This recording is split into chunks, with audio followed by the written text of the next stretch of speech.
அல்லேலூயா. சத்தமா அல்லேலூயா. ஆமென். கர்த்தருடைய பரிசுத்த நாமத்திற்கு மகிமை உண்டாவதாக. இயேசு கிறிஸ்துவின் நாமத்தினாலே ஒவ்வொருவரையும் வாழ்த்துகிறேன், வரவேற்கிறேன். கர்த்தர் உங்களை ஆசீர்வதிப்பாராக. இந்த நாளிலும் கூட செய்திக்கு ஆதாரமாய் ஒரு வசனத்தை எடுத்து வாசிக்கலாம். ரோமருக்கு எழுதினதான நிருபம் அதனுடைய 12ஆம் அதிகாரம் அதனுடைய 2ஆம் வசனம். நீங்கள் இந்த ஒத்த வேஷம் தெரியாமல் தேவனுடைய நன்மையும் பிரியமும் பரிபூர்ணமான சித்தம் இன்னதென்று பகுத்தறியத்தக்கதாக உங்கள் மனம் புதிதாகிறதினாலே மறுரூபமாகுங்கள். அல்லேலூயா. ஆமென். நேற்றைய தினத்திலும் இந்த வார்த்தையை கொண்டு பேசுகிறதற்கு தேவன் உதவி செய்தார். இந்த நாளிலும் இந்த வார்த்தையிலிருந்து கர்த்தர் ஆமென் சோதர நம்மோடு கூட இடைபடுவாராக. இதில் சொல்லப்பட்டிருக்கிறது, இந்த பிரபஞ்சத்திற்கு ஒத்த வேஷம் தெரியாமல், உலகத்திற்கு நாம் ஒன்றி போகாமல், தேவனுடைய பிள்ளைகள் என்று நமக்கு கிறிஸ்தவர்கள் என்று பெயர் கொடுக்கப்பட்டிருக்கிறது. ஆகையால நாம் உலகத்தார் அல்ல, நாம் கிறிஸ்துவின் உடையவர்கள், கிறிஸ்துவை அணிந்திருக்கிற தேவ பிள்ளைகள். ஆகையினால் நாம் கிறிஸ்துவை வெளிப்படுத்துகிறவர்களாய் நம்முடைய மனம் புதிதாகி மறுரூபமாகணும். மறுரூபம்னா இருக்கிறது போல அல்ல, வேறு ஒரு ரூபமாய் அல்லது சண்டை பண்ணுகிற கோபமாய் இருக்கிற மனிதனை போல அல்லாமல் அன்பு செலுத்துகிற மனிதனாக மாறணும்னு சொல்லி நேற்றைய தினத்தில் கூட கசப்பு என்கிறதான வேரை குறித்து தியானிக்க தேவன் உதவி செய்தார். இந்த நாளிலும் ஆமென் சோதரா இன்னொரு வேர், அதை குறித்து தியானிக்க பரிசுத்த ஆவியானவர் உதவி செய்வாராக. நீங்கள் எடுத்து வாசிக்கலாம். 1 தீமோத்தேயுவுக்கு எழுதினதான நிருபம் அதனுடைய 6ஆவது அதிகாரம் அதனுடைய 10ஆவது வசனம் வாசிக்க கேட்போம். 1 தீமோத்தேயு 6ஆவது அதிகாரம் அதனுடைய 10ஆவது வசனம். பண ஆசை எல்லா தீமைக்கும் வேறாயிருக்கிறது. சிலர் அதை இச்சித்து விசுவாசத்தை விட்டு வழுவி அநேக வேதனைகளாலே தங்களை உருவ குத்தி கொண்டிருக்கிறார்கள். அல்லேலூயா. நம்மளுடைய மனம் புதிதாகாதபடி, மறுரூபம் அடையாதபடி அதை கெடுத்து போடுகிற இன்னொரு வேர் பண ஆசை எல்லா தீமைக்கும் வேறாயிருக்கிறது. எல்லா தீமைக்கும் ஒரே ஒரு வேர். என்ன வேர்? பண ஆசை என்கிறதான இந்த வேர் எல்லா தீமைக்கும், ஒரு தீமை இல்லை, 2 தீமை அல்ல, ஒரு பாவம், 2 பாவம், 3 பாவம் அல்ல, எல்லா பாவங்களுக்கும் என்னவா இருக்கிறது? ஒரு பெரிய வேரா இருக்கிறது. எதுனா இந்த பண ஆசை. அல்லேலூயா. நீங்க இதுல நல்லா புரிஞ்சுக்கணும். இங்க என்ன சொல்லப்பட்டிருக்கிறது? பணம் எல்லா தீமைக்கும் வேறா இருக்கிறது என்று சொல்லி சொல்லாம, பண ஆசை, அதன் மேல ஒரு ஆசை. எதின் மேல? பணத்தின் மேல ஒரு ஆசை. பணம் எப்படிப்பட்டதா இருக்குதாமா? பிரசங்கி சொல்லும்போது அதனுடைய 10ஆவது அதிகாரம் அதனுடைய 19ஆம் வசனத்தில் இப்படியாய் சொல்லுகிறார். பிரசங்கி 10ஆம் அதிகாரம் அதனுடைய 19ஆம் வசனம் வாசிங்க. விருந்து சந்தோஷத்திற்கென்று செய்யப்படும் திராட்சரசம் ஜீவனுள்ளோரை களிப்பாக்கும். பணமோ எல்லாவற்றிற்கும் உதவும். பணம் என்ன செய்வாமா? எல்லாவற்றிற்கும் உதவும். இன்றைக்கு நமக்கு என்ன தேவையாக இருந்தாலும் அதை வாங்க வேண்டும் என்று சொன்னால் நமக்கு என்ன வேணும்? பணம் வேண்டும். இதைத்தான் பிரசங்கி சொல்றார். பணமோ எல்லாவற்றிற்கும் உதவும். இன்னைக்கு பணம் இல்லைன்னா என்ன செய்ய முடியாதுங்க? மனுஷனா பார்க்க மாட்டாங்க. பணம் இல்லைன்னா மனுஷனை மனுஷனாக பார்க்க மாட்டாங்க. சொந்த குடும்பத்திலேயே அவன் சம்பாதிக்கல, வேலைக்கு போகலை அப்படின்னு சொன்னால் அவன் வேலை வெட்டி இல்லாதவன், அவன் ஒரு சல்லி பைசாக்கு என்னதில்ல, பிரயோஜனம் இல்லை அப்படின்னு சொல்லுவாங்க. இதே காசு பணம் நல்லா வந்துட்டா அவனுடைய நடை உடை பாவனை என்ன செய்யப்படுகிறது, மாறுபடுகிறது. அப்படியா இந்த பணம் ஒரு மனுஷனுடைய என்ன செய்கிறது, அவனுடைய நடக்கையை எல்லாவற்றையும் தீர்மானிக்கிறதா இருக்குது. காசு இல்லாத போது எப்படி இருப்பாங்க, எல்லாரோடும் ஜாலியாக பேசுறது, உறவினர்கள் நண்பர்கள் இப்படி வெளியே போகிறது வர்றது எல்லாம் இது பண்ணுவாங்க. இதே காசு பணம் நிறைய சேர்ந்தால் என்ன செய்வாங்க, அந்த சாதாரண நண்பர்கள் சாதாரண உறவினர்கள் அவர்கள் என்ன செய்வாங்க, வெறுத்துட்டு நல்ல பெரிய பெரிய நண்பர்கள் கிடைத்தால் அவர்களோடு பேசுறது, அவர்களோடு கூட என்ன செய்வாங்க, அந்த உறவுகளை வைத்துக் கொள்கிறவா இருப்பாங்க. இப்படியா இந்த பணமானது ஒவ்வொரு மனுஷனையும் மாற்றுகிறதா இருக்கிறது. அதனால தான் அப்போஸ்தலனாகிய பவுல் தீமோத்தேயுக்கு எழுதும்போது சொல்வார், பண ஆசை எல்லா தீமைக்கும் என்ன செய்கிறது, அது வேறா இருக்குது. அந்த பணத்தின் மேலே ஆசையை வைத்து அதை நேசிக்கிறபடினால, அதை இச்சிக்கிறபடினால அவர்களே என்ன செய்கிறாங்க, தங்களை தாங்களே கெடுத்து கொள்ளுகிறார்களாம். என்ன செய்கிறாங்க, தங்களை தாங்களே கெடுத்து கொள்றாங்களாம். வேறு யாரும் கெடுக்கல, இந்த பணத்தின் மேலே ஆசையை வைத்து எப்பொழுது பார்த்தாலும் பணம் பணம் பணம் பணம் என்று சொல்லி ஓடுகிறதான நபர்கள் என்ன செய்கிறாங்க, அவர்களே கெடுத்து கொள்ளுகிறார்கள் என்று சொல்லி வேதம் சொல்லுகிறது. அதனால தான் பண ஆசை எல்லா தீமைக்கும் அது வேறா இருக்குது. அல்லேலூயா, அல்லேலூயா. ஆகையினால பணம் ஒரு பொருட்டு அல்ல, தேவன் நம்மோடு கூட என்ன செய்கிறார், இருக்கிறார். பணம் நமக்கு என்ன செய்யல, ஒரு பொருட்டே கிடையாது. ஆண்டவர் என்ன செய்வார், நம்மை வாழ்விலும் வாழ்ந்தாலும் அவர் நடத்துவார், தாழ்ந்து போனாலும் நடத்துவார், எல்லாம் இருந்தாலும் நடத்துவார், எதுவுமே இல்லைனாலும் என்ன செய்வாருங்க, அவர் நடத்துகிறவராக இருக்கிறார். ஏன்னா அவர் நம்மை நேசிக்கிறவர், அவருடைய பிள்ளைகள் நாம். ஆகையினால அவருடைய பிள்ளைய ஒரு நாளும் என்ன செய்ய மாட்டார், கைவிடவே மாட்டார்.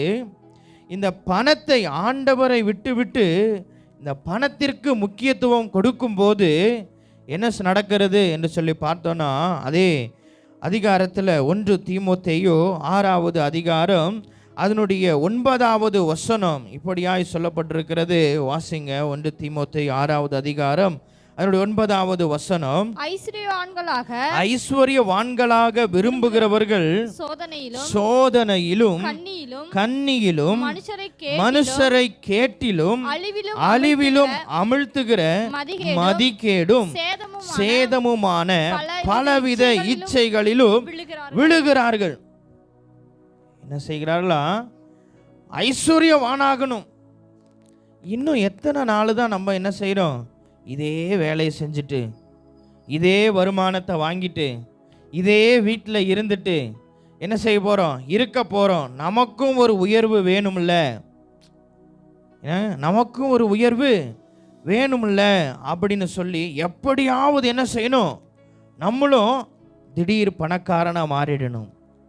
என்ன செய்யணும், பணக்காரன் ஆகணும். நமக்கு எல்லாருக்குள்ளும் என்ன இருக்கும், நமக்கு வாடகை வீட்டில் இருக்கும், ஒரு சொந்த வீடு கட்டணும், ஒரு நல்ல ஒரு வாகனம் வாங்கணும், அதுக்கப்புறம் நல்ல உணவு, நல்ல உடை, இருப்பிடம், இது எல்லாம் இருக்கணும்னு சொல்லி எல்லாருக்குள்ளும் இருக்கும். ஆனால் அதற்கு மிஞ்சி நமக்கு ஆண்டவர் கொடுத்திருக்கிறதை பார்க்கிலும் அதற்கு மிஞ்சி நாம் ஆசைப்பட்டு அதற்காக ஓடும்போது தான் நமக்கு என்ன வருகிறது, வேதனைகள், போராட்டங்கள், பாவத்தில் போய் விழுகிறதற்கு அது வழியா இருக்கிறது. பாருங்க, ஐஸ்வர்யவான்களாக விரும்புகிறவர்கள் சோதனையிலும் கண்ணியிலும் மனுஷரை கேட்டிலும் அழிவிலும் அமிழ்த்துகிற மதிகேடும் சேதவுமான பலவித இச்சைகளிலும் விழுந்து போகிறார்களாம். இந்த பணம் என்ன செய்யுமாமா, ஒரு மனுஷனை விழ தள்ளுகிறதா இருக்கிறது. சோதனையில் கண்ணியில் அகப்பட வைக்கிறதா இருக்குது. அது மட்டும் இல்லை, அழிவில் நம்ம என்ன செய்கிறது, அமிழ்த்துகிறதா இருக்குது. இப்படிப்பட்டதான காரியங்கள் எல்லாம் செய்கிறது எது? இந்த பணம். பணம் இல்லை, பண ஆசை. நம்ம கர்த்தருக்கு முக்கியத்துவம் கொடுக்காம பணத்திற்கு முக்கியத்துவம் கொடுத்து சோதரம் சபைக்கு வராமல் வேலைக்கு போகிறது. ஒரு நாள் தானே, இன்னைக்கு ஒரு நாள் வந்தால் போதும். என்ன செய்வாங்க, இன்றைக்கி ஞாயிற்றுக்கிழமையா ஆராதனைக்கு வராமல் நீங்கள் வேலைக்கு வந்தீங்கன்னா இன்றைக்கி ஒரு 500 ரூபாய் கிடைக்கும், இல்லைன்னா 1000 ரூபாய் கிடைக்கும், போதும் இந்த வாரம் ஃபுல்லாக நம்ம என்ன செஞ்சிடலாம், ஓட்டிடலாம் அப்படின்னு சொல்லிட்டு நம்ம ஆண்டவருக்கு முக்கியத்துவம் கொடுக்காம நீங்கள் பணத்திற்கு முக்கியத்துவம் கொடுத்தீங்கன்னா அதுதான் பாவத்திற்கு வழிவகையாக இருக்கிறது. என்ன செய்யுதுங்க, எல்லா தீமைக்கும் என்னவா இருக்குது, வேர் எது? ஞாயிற்றுக்கிழமையை விட்டு சபைக்கு வராமல் விட்டு நீங்கள் வேலைக்கு போகிறது இல்லை, ஏதோ ஒரு கர்த்தருக்காய் முக்கியத்துவம் கொடுக்காம நம்ம வேறொரு காரியத்திற்கு, அதாவது வேலைக்கு, வருமானத்திற்கு அப்படி முக்கியத்துவம் கொடுக்கும்போது அது தீமைக்கு வேற நம்மளே என்ன செய்கிறோம், விதை போட்டு அதை முளைக்க செய்து அதை அறுவடை செய்கிறவர்களாக இருக்கிறோம். ஆகையினால இன்றைக்கு நாம் என்ன செய்ய போகிறோம், எனக்கு எதுவுமே தேவையில்லை, பணம் அதை ஆண்டவர் தருகிறார். வேதம் சொல்லுகிறது, உலகமும் அதன் நிறைவும் யாருடையதுங்க, கர்த்தருடையது. அப்போ கர்த்தரை தேடுகிறவர்களை அவர் என்ன செய்வார், ஒருமையில் விட்டுருவாரா, இல்லை தேவைகள் இருக்கும்போது கைவிட்டுருவாரா அப்படின்னு சொல்லி பார்த்தோன்னா ஒருபோதும் இல்லை. நாம் ஆண்டவருக்கு முக்கியத்துவம் கொடுத்தோன்னா கர்த்தர் நமக்கு முன்னுரிமை கொடுப்பார். நம்ம ஆண்டவருக்கு முக்கியத்துவம் கொடுக்காம நம்முடைய வேலைக்கு, நம்முடைய வருமானத்திற்கு நாம் முக்கியத்துவம் கொடுப்போம் என்று சொன்னால் அவர்கள் எப்படியா இருப்பாங்களாம், விசுவாசத்தை விட்டு வழுவி போவார்களாம். ஆண்டவர் மேலே இருக்கிற விசுவாசத்தை விட்டு விலகி போயிடுவாங்களாம். விலகி போய் என்ன செய்வாங்களாமா, தங்களை தாங்களே உருவ குத்தி கொள்க, தங்களை தாங்களே என்ன செய்ய கெடுத்துக்குவாங்களாம். இப்படியா இந்த பண ஆசையானது இருக்கிறது. ஆகையினால இந்த பண ஆசை என்கிறதான இந்த வேரை என்ன செய்ய போகிறோம், இன்றைக்கு நாம் வெட்ட போகிறோம். ஆண்டவரே, எனக்கு பணம் என்ன செய்யலை, ஒரு பொருட்டல்ல, ஏன்னா அதை தருகிறவர் நீர். ஆகையினால நான் பணத்திற்கு முக்கியத்துவம் தரமாட்டேன், என்னுடைய தேவைகளுக்கு முக்கியத்துவம் தரமாட்டேன். என்னை தாயின் கருவிலே படைத்து உருவாக்கி சோதரம் இந்த உலகத்திற்கு வந்தது முதல் இந்த நாள் வரையிலும் என்னை நடத்துகிற, என்னை பாதுகாக்கிற, என்னை பார்க்கிற சோதரம் உமக்கே முன்னுரிமை கொடுப்பேன் என்று சொல்லி இன்றைக்கு ஒரு தீர்மானம் நாம் எடுக்க போகிறோம். கர்த்தர் நம்மோடு கூட இடைபடுவாராக. சோதரம் இந்த பண ஆசையானது என்ன செய்கிறதா, வாசிக்கும்போது யாக்கோபு எழுதினதான நிருபத்தில் அதனுடைய 1வது அதிகாரம் அதனுடைய 13ஆம் வசனத்திலிருந்து வாசிக்கும்போது, யாக்கோபு 1ஆம் அதிகாரம் அதனுடைய 13ஆம் வசனத்திலிருந்து, சோதிக்கப்படுகிற எவனும் தான் தேவனால் சோதிக்கப்படுகிறேன் என்று சொல்லாதிருப்பானாக. தேவன் பொல்லாங்கினால் சோதிக்கப்படுகிறவர் அல்ல, ஒருவனையும் அவர் சோதிக்கிறவரும் அல்ல.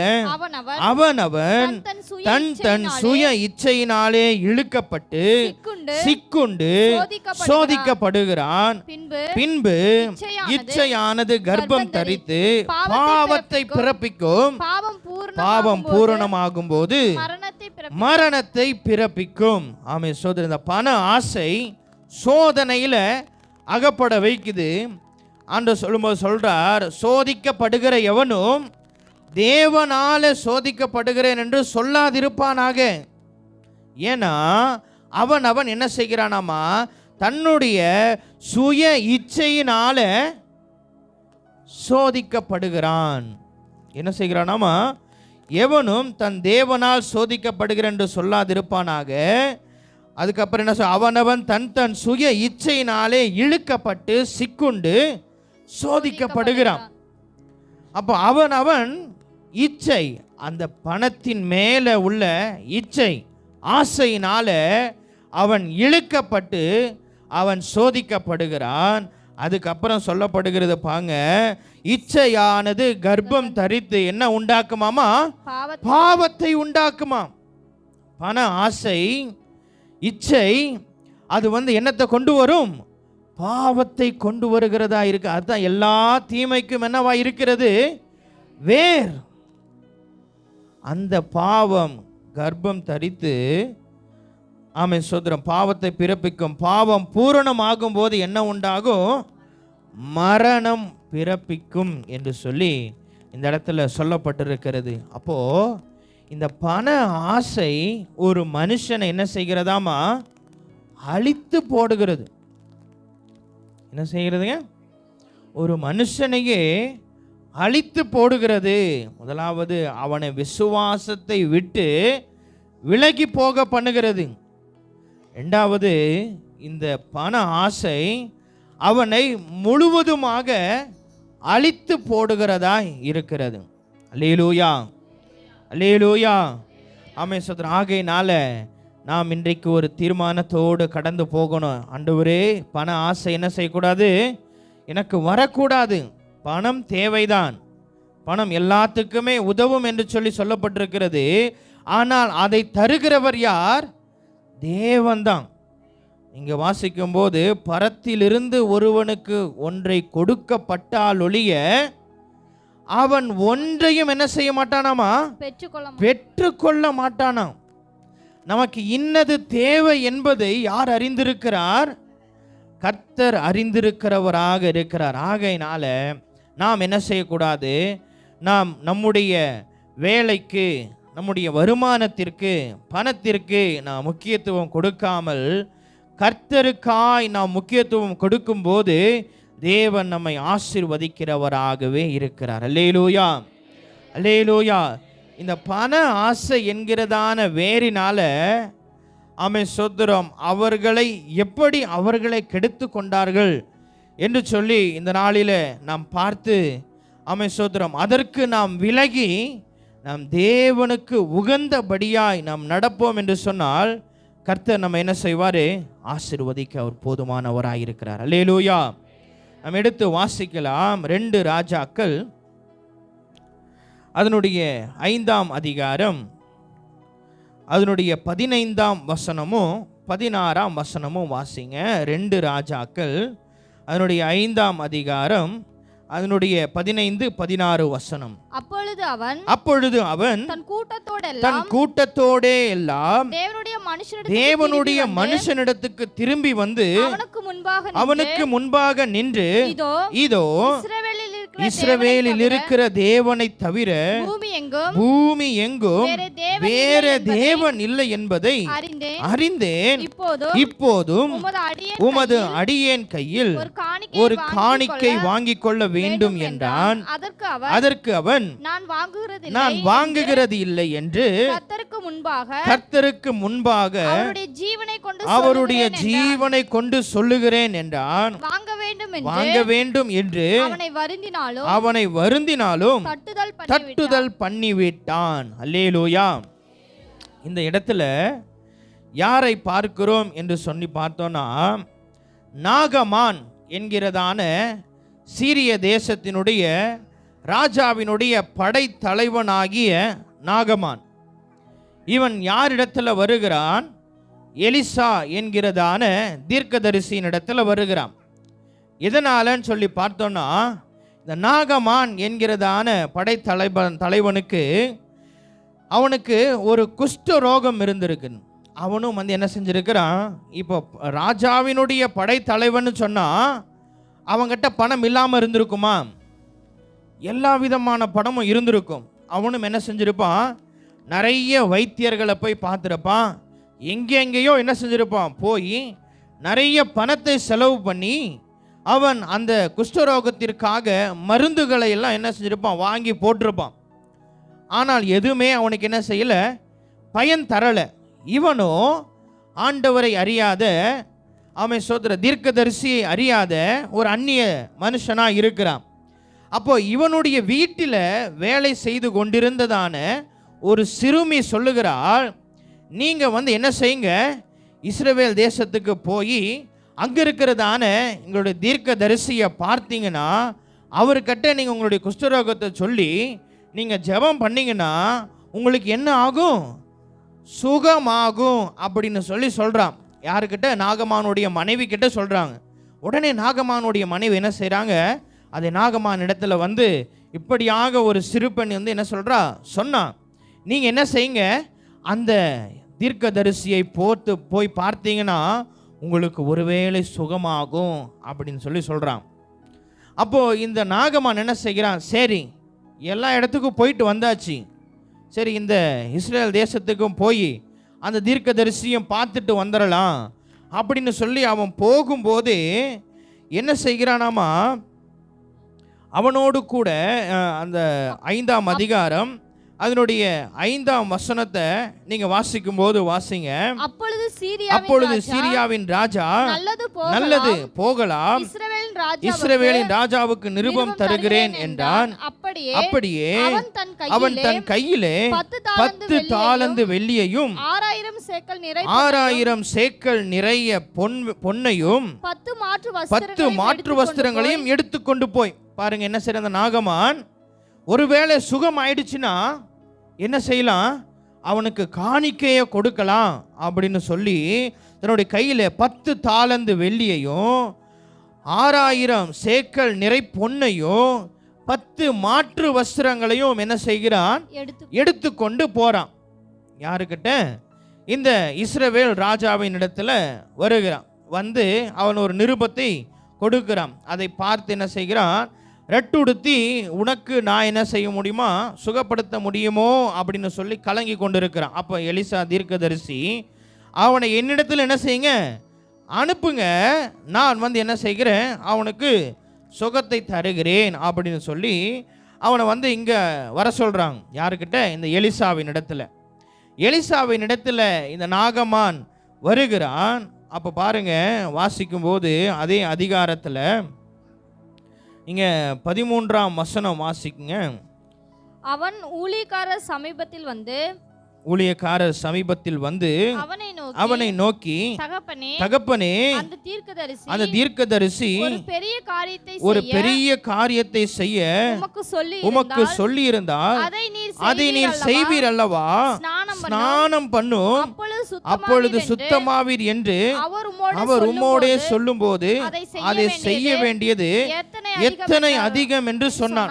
இது யார் சொல்றானா, நாகமானுடைய என்ன செய்கிறான், ஊழியக்காரர் சொல்றான்.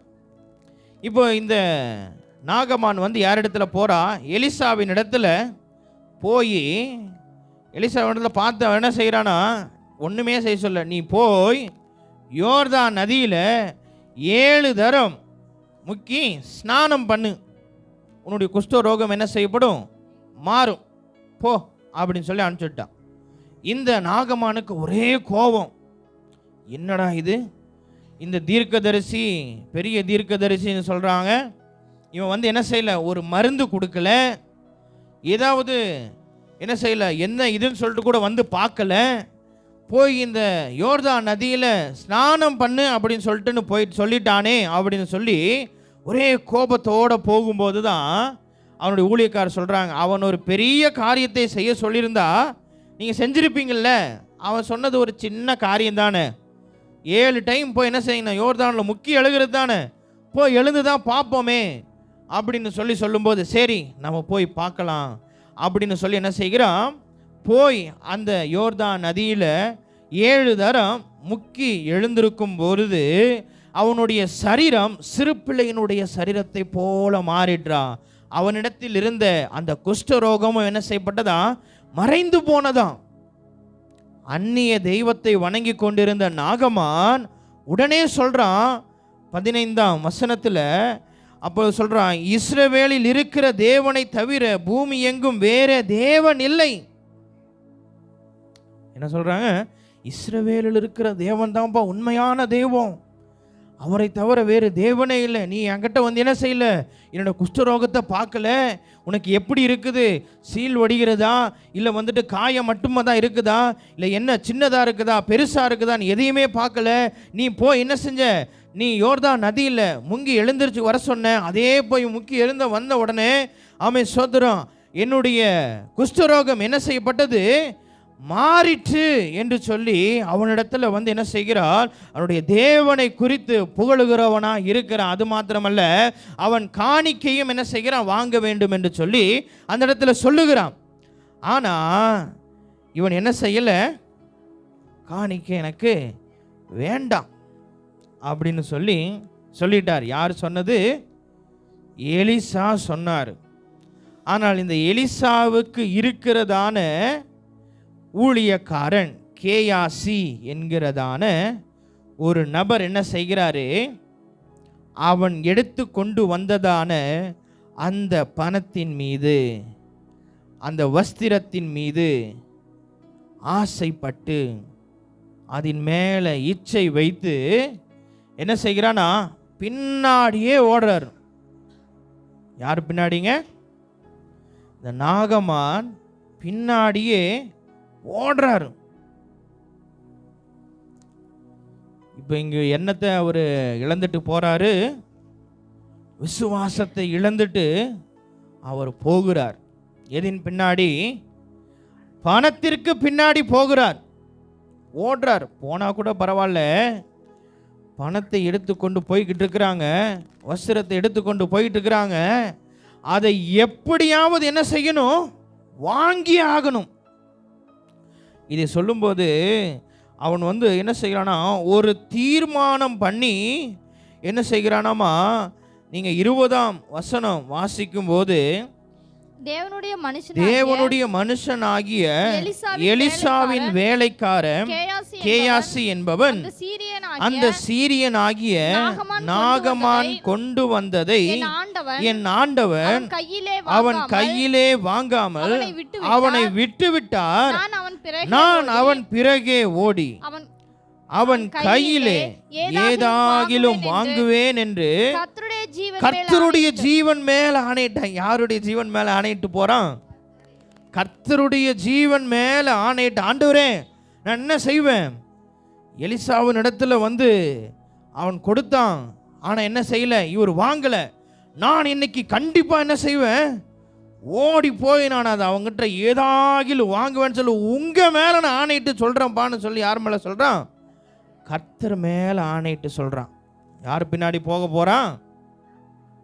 பணத்திற்கு பின்னாடி போக போறான். இதுக்கு யார் மேல ஆணையிடுறான்?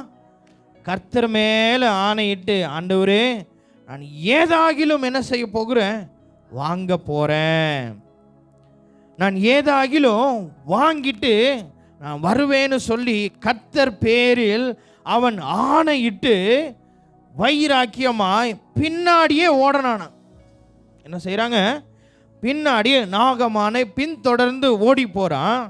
இந்த நாகமான் கேயாசியை பார்த்த உடனே, ஐயோ ஊழியக்காரன் என்ன செய்கிறான், வருகிறாரே என்று சொல்லி அவன் ஓடிக்கொண்டிருக்கிற ரதத்திலிருந்து குதிச்சு, ஐயா என்ன வேணுங்கய்யா, சொல்லுங்கய்யா, சுக செய்தியா அப்படின்னு சொல்லிட்டு யாரை பார்த்து கேட்கிறான்?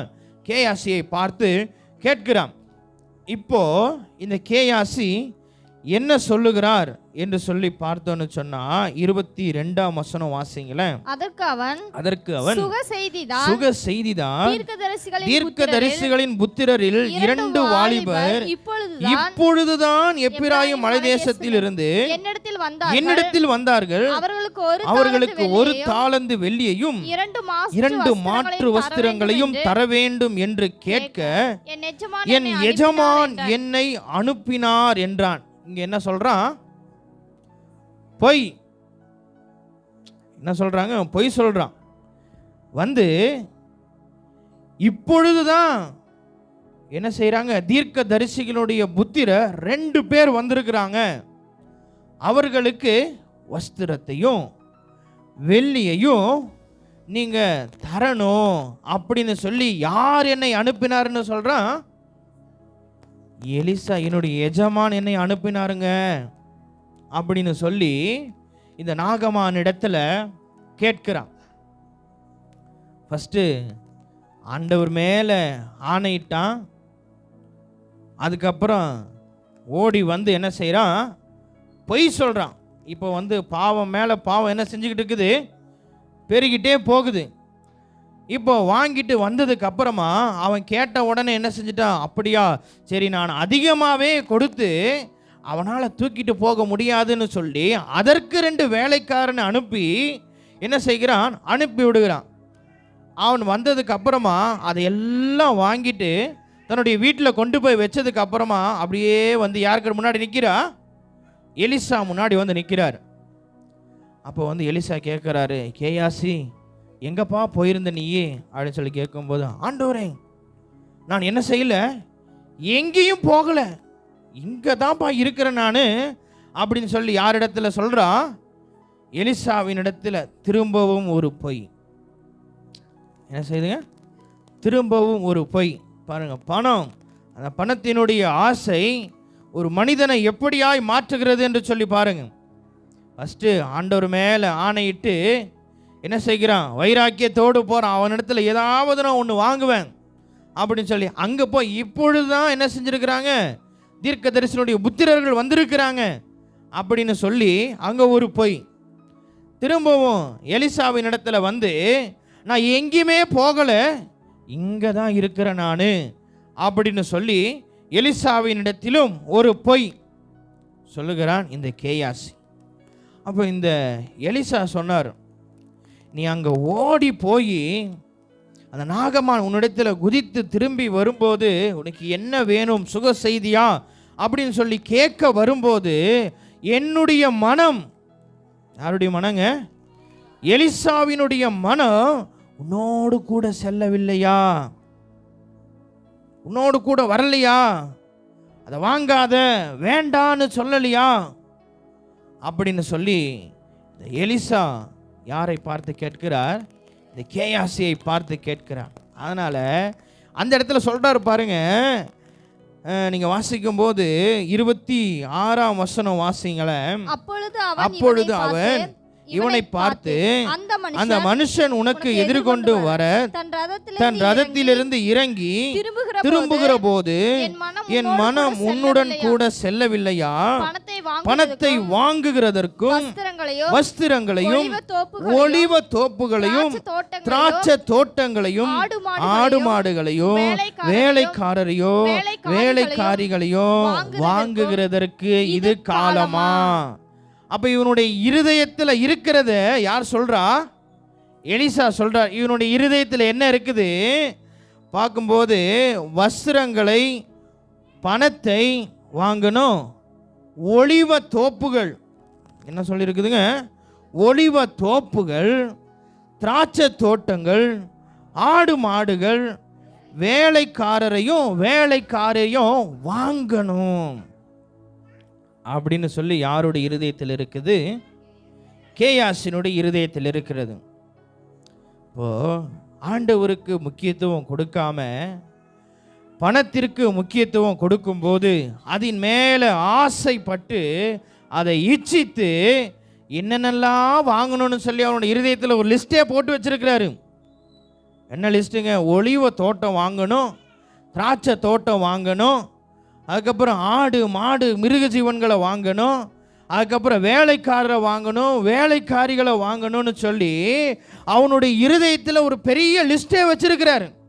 அதுக்காகத்தான் என்ன செஞ்சிருக்கிறாரு, பணத்திற்காக பின்னாடியே ஓடி போனான் என்று சொல்லி பார்க்கிறோம்.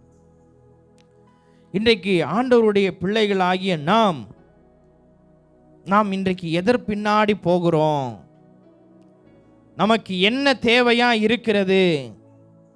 ஆவிக்குரிய காரியங்களா, இல்லை இந்த உலகத்தினுடைய தேவைகளா? ஆமென் சகோதரா, உலகத்தினுடைய தேவைகளுக்காய் நாம் ஆண்டவரை விட்டு விட்டு நாம் போவோம் என்று சொன்னால் அதனுடைய முடிவு எப்படியா இருக்கும் என்று சொன்னால் அழிவு. இதே ஆண்டவருக்காக உலகத்தினுடைய தேவைகள், நம்முடைய சொந்த ஆசைகள் எல்லாவற்றையும் எடுத்து ஒதுக்கி வைத்துவிட்டு நாம் கர்த்தருக்கு பின்னாக நாம் போகும் பொழுது அதனுடைய ஆமே சோதரம் ஆசீர்வாதம் நிறைவாக இருக்கும். அல்லேலூயா. பாருங்க, இந்த எலிசா அவனிடத்தில் கொடுக்கப்பட்டதான ஆமே சோதரம் இந்த உலகத்திற்கு உரியவைகளை அவன் வெறுத்தான். ஆனால் இந்த கேயாசி உலக காரியத்திற்கு அவன் முக்கியத்துவம் கொடுத்ததுனால அவனுக்குள்ள என்ன வந்ததுங்க? கடைசி வசனத்தை வாசிக்கும் போது, ஆகையால் நாகமானின் குஷ்டரோகம் உன்னையும் உன் சந்ததியாரையும் என்றைக்கும் பிடித்திருக்கும். அவனுக்கு மாத்திரமல்ல, அவனுடைய சந்ததி முழுவதுக்குமே என்ன உண்டாகுமாமா? குஷ்டரோகம். அல்லேலூயா. பணத்திற்கு பின்னாடி ஓடி போனா, ஆண்டவருக்கு முக்கியத்துவம் கொடுக்காம போனா என்ன உண்டாகும்? ஆசீர்வாதமா?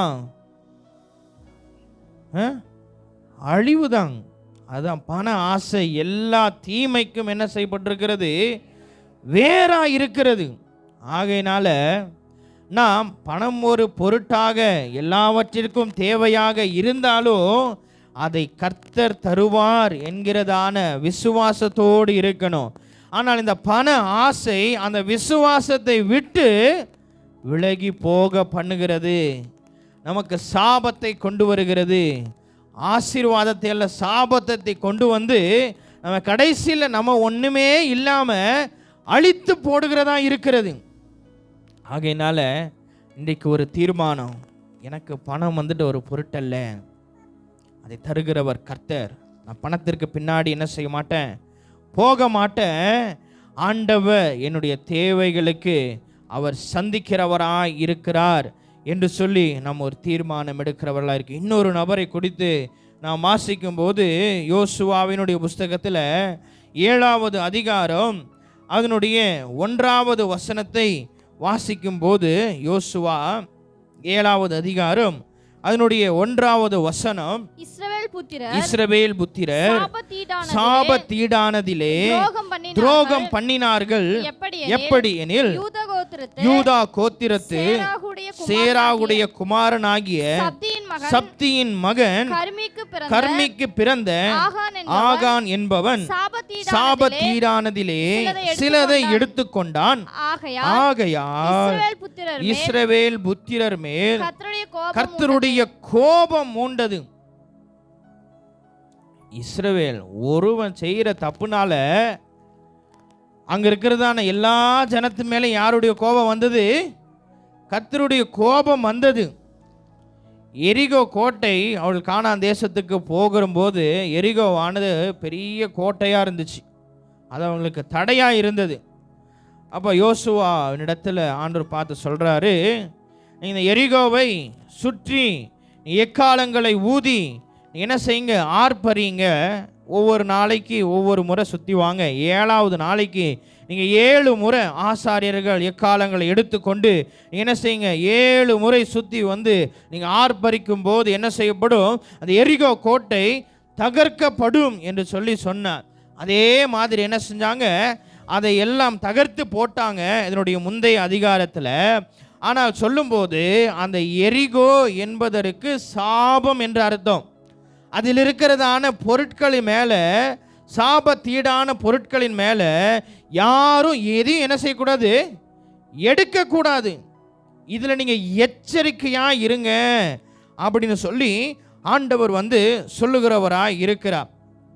நீங்கள் வாசிக்கும்போது அதனுடைய முந்தைய அதிகாரத்தில் 6வது அதிகாரம் 18ஆம் வசனம் வாசிக்கும் போது வாசிங்க, சாபத்தீடானதில் ஏதாகிலும் எடுத்து கொள்ளுகிறதினாலே நீங்கள் சாபத்தீடாகாத படிக்கும் இஸ்ரவேல் பாளையத்தை சாபத்தீடாக்கி அதை கலங்க பண்ணாத படிக்கும் நீங்கள் சாபத்தீடாதற்கு மாத்திரம் எச்சரிக்கையாயிருங்கள். சாபமாக இருக்கிற எந்த பொருளையும் என்ன செய்யக்கூடாது? எடுக்காதீங்க. பொன், வெள்ளி, இரும்பு, சோதரம் இவைகள் எல்லாம் கர்த்தருக்குரியது. அதை நீங்கள் என்ன செய்யக்கூடாது? நீங்கள் எடுக்கக்கூடாது. ஆனால் இதுக்கு அடுத்து போகிற நீங்கள் தேசத்தில் நீங்கள் என்ன செய்யுங்க, அந்த தேசத்தை பிடிக்கும்போது அதில் இருக்கிற நீங்கள் என்னென்னலாம் நீங்கள் கொள்ளையாடுறீங்களோ அதை எல்லாம் உங்களுக்கு தான் அப்படின்னு சொல்கிறார். ஆனால் இந்த பட்டணத்தில் மாத்திரம் சாபத்தீடானதில் நீங்கள் எச்சரிக்கையாக இருங்க அப்படின்னு சொல்லி ஆண்டவர் சொல்கிறாரு. அதையும் மீறி என்ன செய்கிறான்? ஒருத்தன் சாபத்தீடானதில் கை வைக்கிறான். யாருங்க? ஆகான். ஆகான் என்கிறதான ஒரு மனுஷன் இந்த சாபத்தீடான பொருட்களில் அவன் எடுத்து கொண்டபடியினால கர்த்தருடைய கோபம் யார் மேலே வந்தது? அந்த இஸ்ரவேல் ஜனத்தின் மேலே வந்தது. இன்றைக்கு நம்முடைய குடும்பத்திலேயோ யாராவது ஒருத்தர் செய்கிற தவறுனால முழு கோபம் யார் மேலே வருது? குடும்பம் முழுவதும் தான் வருது. என்ன செய்யுதுங்க? குடும்பம் முழுசும் தான் கர்த்தருடைய கோபத்துக்கு ஆளாக்கப்படுகிறோம். ஆகையினால இன்றைக்கு அந்த பணத்தின் மேலே இருக்கிற ஆசை, சோதரம், அது எல்லா தீமைக்கும் வேறாக இருக்கிற அந்த வேர் என்ன செய்ய போகிறோம்? எடுக்க போகிறோம். சோதரம். அப்போ கர்த்தருடைய கோபம் வந்ததுக்கு அப்புறமா அங்கே ஒவ்வொருத்தரையும் கூப்பிட்டு விசாரிக்கிறாங்க. விசாரிக்கும்போது அவன் வாசிக்கும்போது அதே 7வது அதிகாரம் 20வது வசனம் வாசிக்கும் பொழுது வாசிங்க. அப்பொழுது ஆகான் யோசுவாவுக்கு பிரதியுத்தரமாக, மெய்யாகவே நான் இஸ்ரவேலின் தேவனாகிய கர்த்தருக்கு விரோதமாக பாவம் செய்தேன், இன்னின்ன பிரகாரமாய் செய்தேன். கொள்ளையிலே நேர்த்தியான ஒரு பாபிலோனிய சால்வையும் 200 வெள்ளி சேக்கலையும் 50 சேக்கல் நிறையான ஒரு பொன் பாலத்தையும் நான் கண்டு அவைகளை இச்சித்து எடுத்துக்கொண்டேன். என்ன செய்றாங்க? அவைகளை இச்சித்து அதை என்ன செய்கிறான்?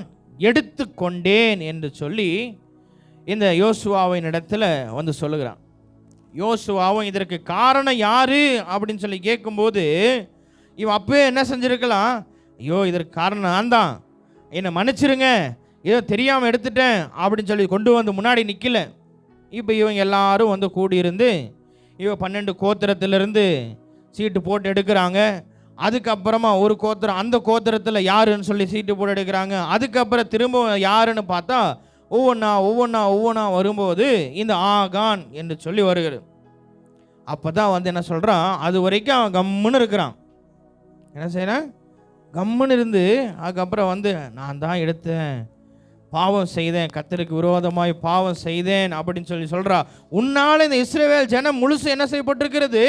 கர்த்தருடைய கோபத்தினால நிறைந்திருக்கிறது அப்படின்னு சொல்லி என்ன செய்யப்பட்டான்? அவனுக்கு தண்டனை கொடுத்தாங்க. என்ன தண்டனை? அதுக்கு அடுத்த சோதரம் வாசிக்கும் போது 24ஆம் வசனம்.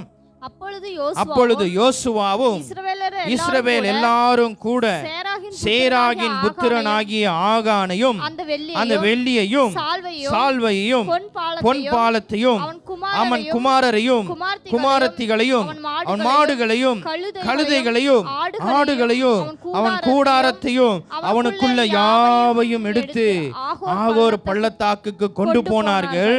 அங்கே யோசுவா, நீ எங்களை கலங்க பண்ணினது என்ன? இன்று கர்த்தர் உன்னை கலங்க பண்ணுவார் என்றான்.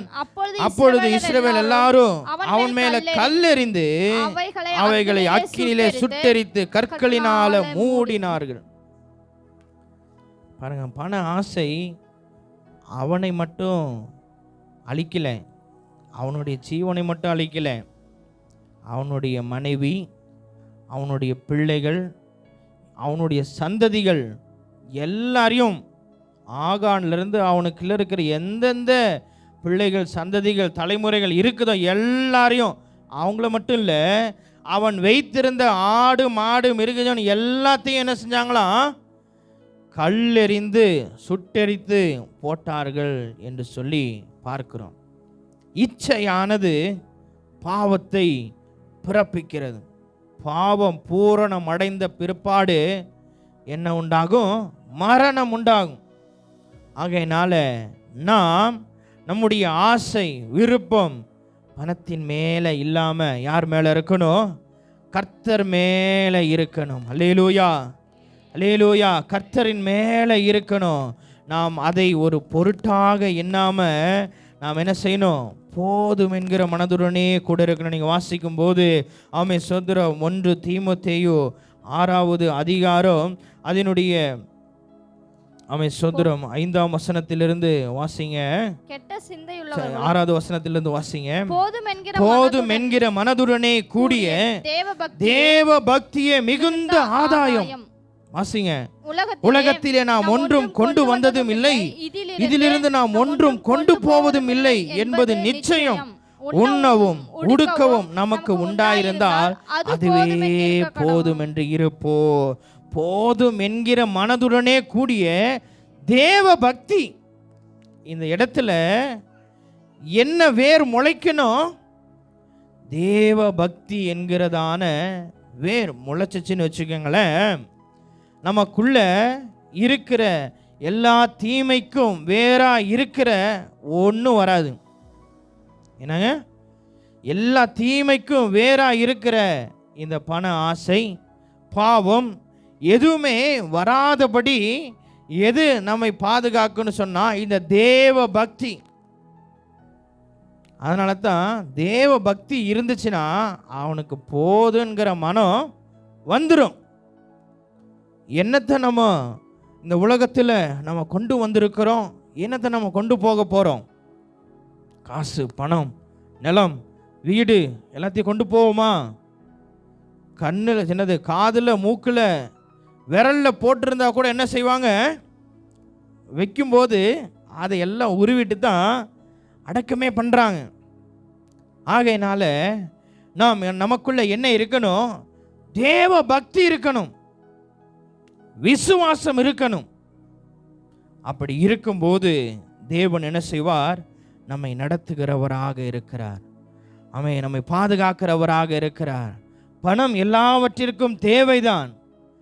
சோதரம் இப்படியாய் சொல்லும்போது மத்தேயு எழுதின சுவிசேஷத்தில் இயேசு சொல்கிறாரு பாருங்க, அதனுடைய 6வது அதிகாரத்தில் நீங்கள் 25ஆம் வசனத்திலிருந்து நீங்கள் வாசிக்கும் போது, எண்ணத்தை உண்போம், எண்ணத்தை குடிப்போம் என்று உங்கள் ஜீவனுக்காகவோ, எண்ணத்தை உடுப்போம் என்று உங்கள் சரீரத்திற்காகவோ கவலைப்படாதிருங்கள் என்று உங்களுக்கு சொல்லுகிறேன். ஆகாரத்தை பார்க்கிலும் ஜீவனோ, உடையை பார்க்கிலும் சரீரமோ விசேஷித்தவைகள் அல்லவா? ஆகாயத்து பட்சிகளை கவனித்து பாருங்கன்றாரு. அது மாத்திரமல்ல, சோதரம் அவர் என்ன சொல்லுகிறாரு? அவை விளைக்கிறதும் இல்லை, அறுக்கிறதும் இல்லை, களஞ்சியங்களை சேர்க்கிறதும் இல்லை, அவைகளையும் உங்கள் பரமபிதா என்ன செய்கிறாரு? பிழைப்பூட்டுகிறார். அவைகளை பார்க்கிலும் நம்ம எப்படிப்பட்டவர்கள்? விசேஷித்தமானவர்கள். அதனால நீங்க கவலைப்படாதீங்கப்பா.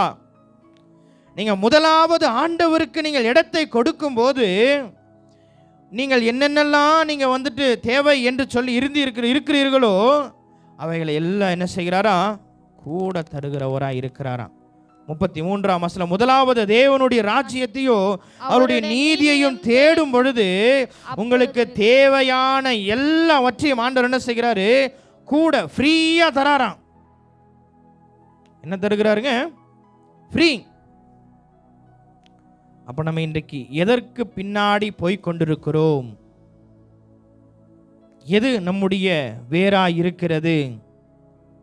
ஆண்டவர் மேலுள்ள விசுவாசமா, தேவ பக்தியா?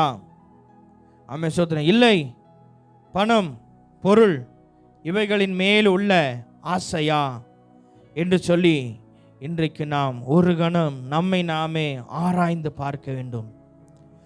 சோதரன், நாம் கவலைப்படுகிறதுனால நம்முடைய சரீரத்தில் ஒரு முழத்தை கூட்டவும் முடியாது, குறைக்கவும் முடியாது. ஆகையினால் நம் கர்த்தருக்கு முன்னுரிமை கொடுக்கும் போது ஆண்டவர் என்ன செய்கிறாரு? நமக்கு தேவையான எல்லாவற்றையும் அவர் செய்கிறவராக இருக்கிறார். அவன் சோதரம். அது மாத்திரமல்ல, நீங்கள் வாசிக்கும்போது நீதிமொழிகள் அதனுடைய 10வது அதிகாரம் அதனுடைய 22ஆம் வசனம் வாசிக்கும் பொழுது, நீதிமொழிகள் 10வது அதிகாரம் அதனுடைய 22ஆம் வசனம், கர்த்தரின் ஆசீர்வாதமே கர்த்தரின் ஆசீர்வாதமே ஐஸ்வர்யத்தை தரும், அதனோடே வேதனையை கூட்ட மாட்டாராம். கர்த்தர் ஆசீர்வதிச்சாருன்னா அளவில்லாமல் ஆசீர்வதிப்பார்.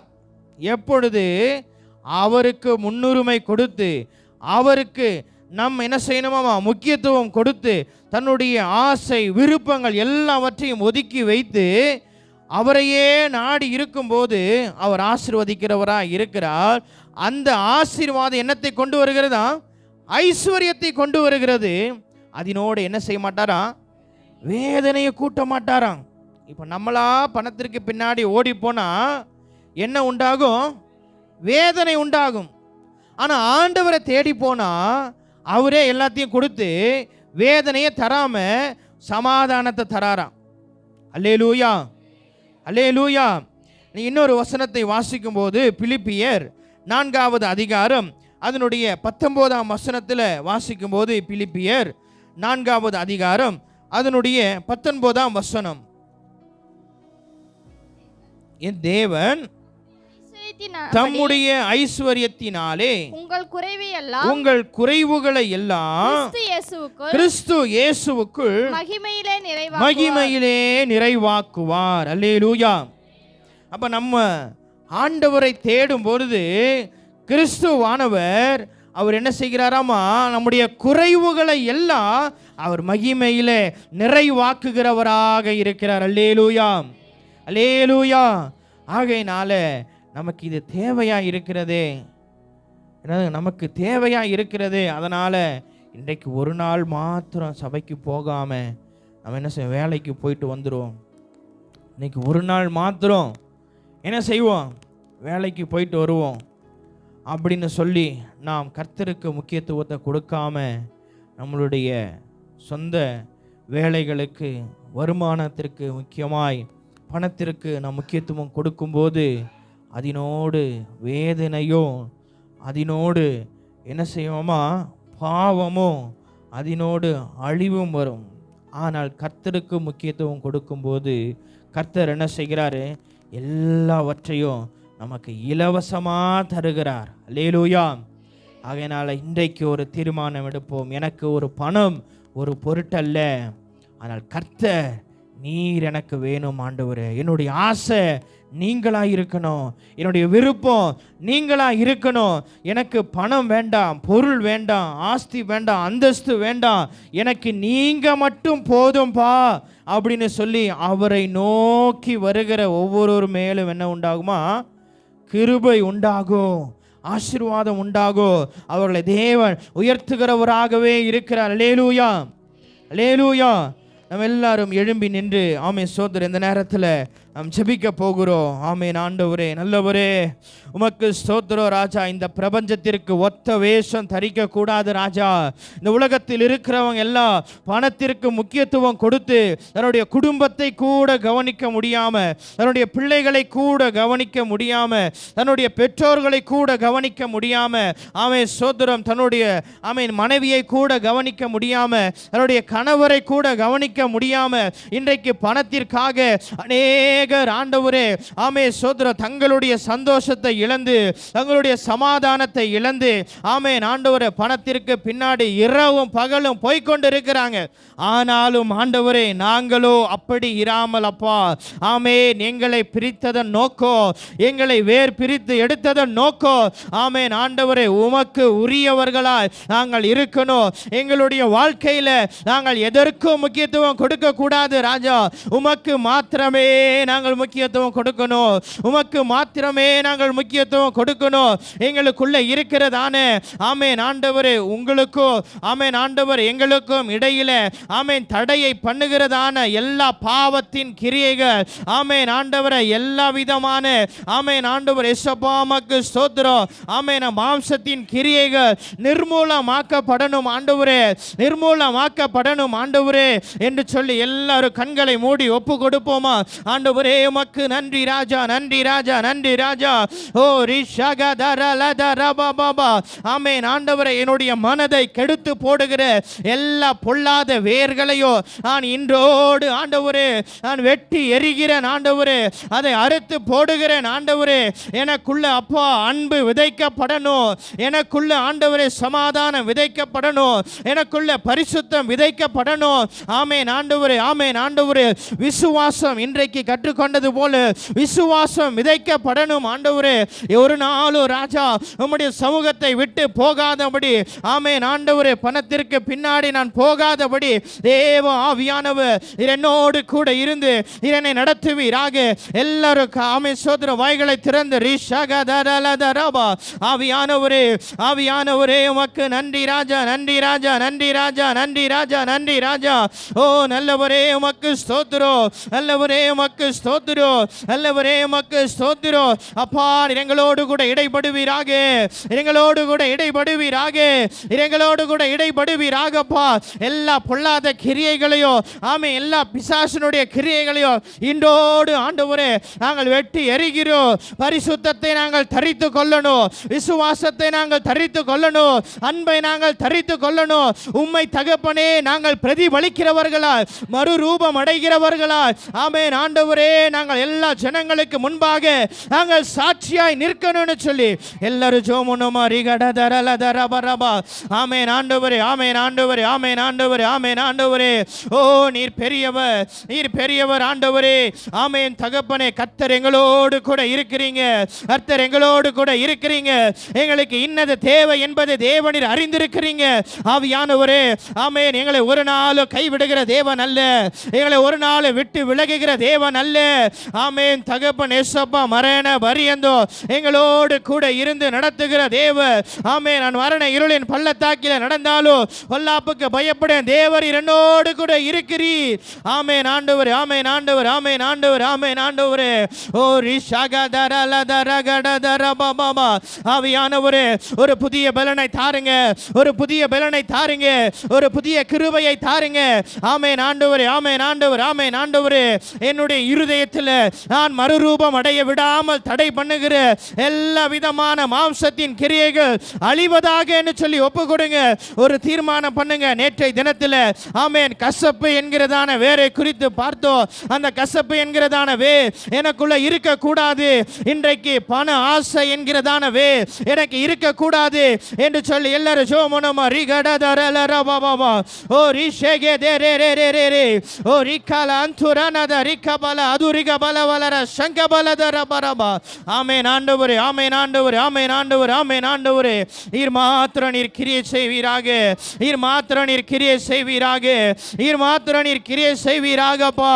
ஆமென் ஆண்டவரே, ஆமென் ஆண்டவரே, ஆமென் ஆண்டவரே, ஆமென் ஆண்டவரே, ஆமென் ஆண்டவரே, ஆமென் ஆண்டவரே, ஆமென் ஆண்டவரே. நீரே எல்லாம், நீரே எல்லாம், நீரே எல்லாம் இயேசுவே. நீரே எல்லாம், நீரே எல்லாம், நீரே எல்லாம் இயேசுவே. உயர்வோ தாழ்வோ, மரணமோ ஜீவனோ, நீரே எல்லாம் இயேசுவே. உயர்வோ தாழ்வோ, மரணமோ ஜீவனோ, நீரே எல்லாம் இயேசுவே. நீரே எல்லாம், நீரே எல்லாம், நீரே எல்லாம் இயேசுவே. நீரே எல்லாம், நீரே எல்லாம், நீரே எல்லாம் இயேசுவே.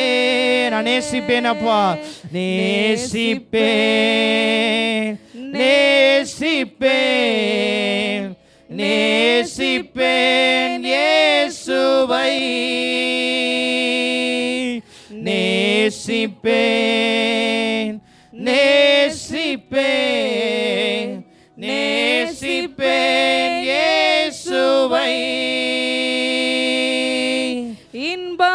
துன்பமோ சுகமோ வியாதியோ நேசிப்பேன் இயேசுவை. இன்பமோ துன்பமோ சுகமோ வியாதியோ நேசிப்பேன் இயேசுவை. ஆமென். ஆண்டவரே, நீங்க மாத்திரம் போதும் ராஜா, நீங்க மாத்திரம் போதும் ராஜா. ஆமென். ஆண்டவரே இயேசப்பா, நீர் எங்களை பரிசுத்தப்படுத்துவீராக, எங்களை மறுரூபமாக்குவீராக, எங்களோட மனதை புதிதாக்குவீராக. ஆமென் ஆண்டவரே, ஆமென் ஆண்டவரே. எந்த ஒரு மாம்சத்தின் கிரியைகளோ வெளிப்படாதபடி தேவ ஆவியானவர் எங்களோடு கூட இருந்து நீர் தாமே எங்களை வழிநடத்துவீராக. நான் உனக்கு போதித்து நீ நடக்க வேண்டிய வழியை உனக்கு காட்டுவே, உன்மேல் என் கண்ணை வைத்து உனக்கு ஆலோசனை சொல்லுவேன் என்று சொன்ன ஆண்டவர். ஆமே சோத்திரம். பயப்படாதே, நான் உன்னோடு கூட இருக்கிறேன், என் நீதியின் வலது கரத்தினாலே உன்னை தாங்குவேன் என்று சொன்ன ஆண்டவர். அப்பா, நீர் எங்களோடு கூட இருந்து எங்களை மறுரூபப்படுத்துவீராக, உங்களோட வாழ்க்கையை மறுரூபப்படுத்துவீராக, எங்களோட மனதை மறுரூபப்படுத்துவீராக. ஆமென் ஆண்டவரே, பரிசுத்தத்தை கெடுத்து போடுகிற எல்லாவித வேர்களும் இன்றோடு அழியட்டும் ராஜா. விசுவாசத்தை விட்டு விலகி போகிற எல்லா வேர்களும் இன்றோடு அழியட்டும்.